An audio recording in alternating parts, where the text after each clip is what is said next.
Bismillahirrahmanirrahim. Assalamu alaikum everyone. Welcome to Imran Spiritual Academy. This is English mentor Imran Khan. इस session में हम practice करेंगे figures of speech.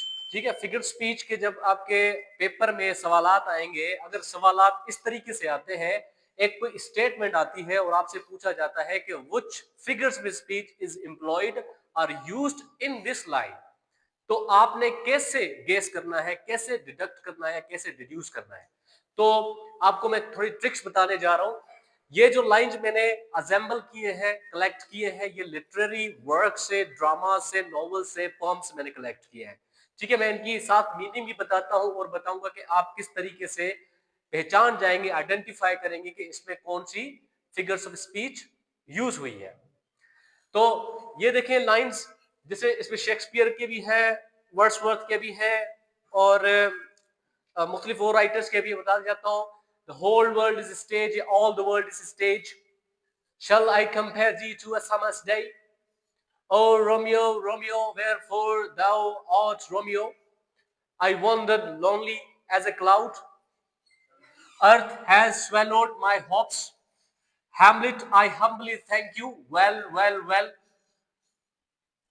Doubt that the stars are fire. ये सारी चीजें हम किस तरीके से कवर करेंगे. तो पहले लाइन पे फोकस करें. यहां पर the whole world a stage, दो चीजें हैं. The whole world is a stage, यानी दोनों चीजों को कंपेयर किया जा रहा है और डायरेक्ट कंपैरिजन दी गई है. बीच में मैंने आपको बताया था कि जब इज, एम, आर, ठीक है, या लुक्स या अपीयर्स, ऐसे वर्ड्स यूज हो और दो ऑब्जेक्ट्स, दो चीजें आपस में कंपेयर हो, तो आप समझ जाएं कि यहां पर क्या यूज हुआ है, मेटाफोर यूज हुआ है. मेटाफोर. यहां पर शेक्सपियर ने all the world is stage, the whole world stage भी सवाल आ सकता है. The whole world is stage, the whole world एक पूरी दुनिया. दूसरा स्टेज, स्टेज जहां पर परफॉर्मेंस होती है कैरेक्टर्स की. ठीक है, ड्रामा के अंदर, थिएटर के अंदर. क्लियर हो गया. इसके अंदर मेटाफोर यूज हुआ है. दूसरी line, shall I compare. Shall I compare, compare का यहां पर वर्ड भी है, कंपेयर का, यानी कि आगे देखते हैं. दी का मतलब होता है you. You means human being. किसके साथ कंपेयर करें?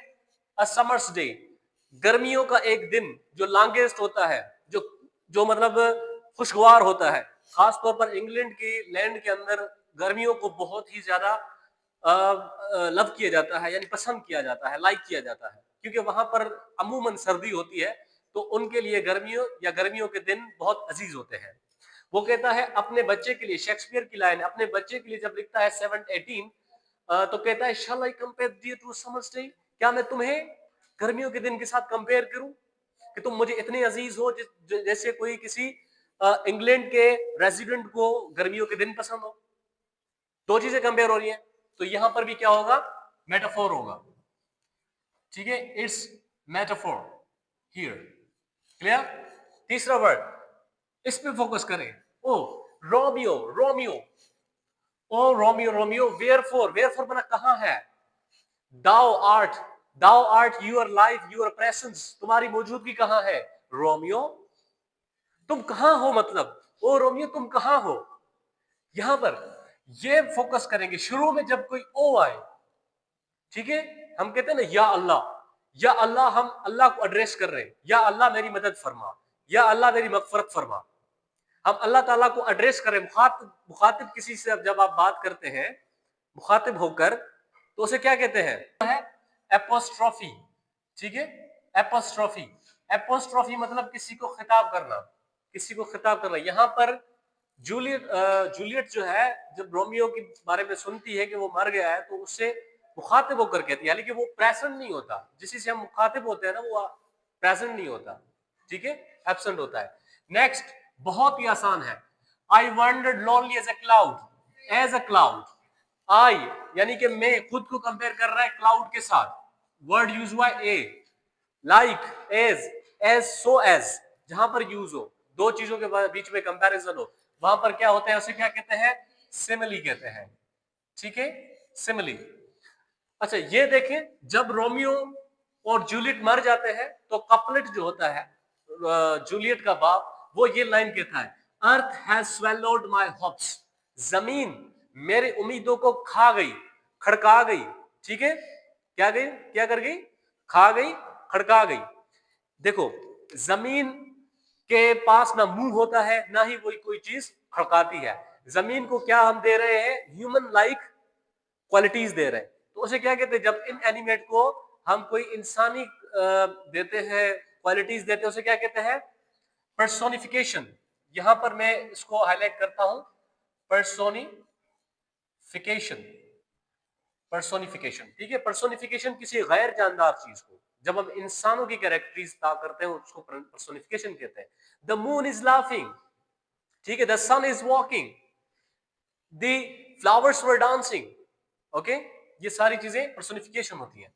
सिक्स्थ देख लें, Hamlet, I humbly thank you. Well, well, well. Hamlet में तुम्हारी आजना तौर पर शुक्रिया अदा करती हूँ या करता हूँ। Well, well, well. जहां पर एक वर्ड एक ही लाइन में बार बार रिपीट हो रहा हो, जैसे well, well, well, उसे सिंपली आप कह सकते हैं रेपिटेशन। यहां पर क्या यूज हुई है, रेपिटेशन। अच्छा, फिर इसमें देखें, doubt doubt the stars are fire. तुम शक कर सकते हो कि जो आसमान में तारे हैं वो कोई आग हो सकती है। Doubt that the sun doth move. तुम ये भी डाउट कर सकते हो कि सूरज जो है वो चलता भी है, स्टेशनरी नहीं है, फिरता भी है। Doubt the truth to be a lawyer.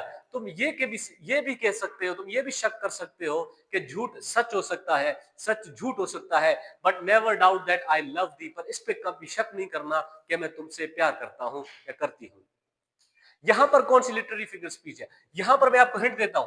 यहां पर डाउट शुरू हो रहा है, यहां पर भी डाउट से लाइन शुरू हो रही है, ये भी डाउट से लाइन शुरू हो रही है। क्या इसको हम रेपिटेशन कहेंगे, नहीं कहेंगे, क्योंकि जब हर लाइन के पहले एक ही वर्ड रिपीट होता है उसे हम कहते हैं एनाफोरा। क्या कहते हैं, एनाफोरा। कभी एक ही वर्ड जब किसी लाइन के आखिर में वही वर्ड रिपीट होता हो उसे हम कहते हैं एपिफोरा। ठीक है, तुम आए हो, शुक्रिया। हमें मेहमान नवाजी का मौका दिया, शुक्रिया। आप हमारे पास ठहर सकते हैं, इसके लिए भी शुक्रिया। शुक्रिया जो आखिर में रिपीट हो रहा है इसे एपिफोर आप कह सकते हैं। Keep that in mind. Last but not the least, यहां पर देखें, he is a convicted felon. Convicted कहते हैं जिसपे कोई जुर्म या किसी पे कोई सजा या किसी पे कोई जुर्म साबित हुआ हो। फेलोन भी उसी शख्स को कहते हैं जिसपे कोई जुर्म मतलब साबित हुआ हो। ये मुजरिम है, ये कन्विक्टेड है, ये फेलोन है। ये फेलोन का भी मतलब वो होता है, यानी कि दोनों का मतलब सेम है, दोनों का मतलब सेम है, आइडिया सेम है। तो इसे क्या कहेंगे लिटरेरी फिगर में, टोटोलॉजी कहेंगे। ठीक है, क्या कहेंगे बेटा, टोटोलॉजी कहेंगे। तो इन लाइंस को आप देख के समझ के मीनिंग डिड्यूस करके आप इस तरीके से फिगर स्पीच को आइडेंटिफाई कर सकते हैं। Thank you so much for watching.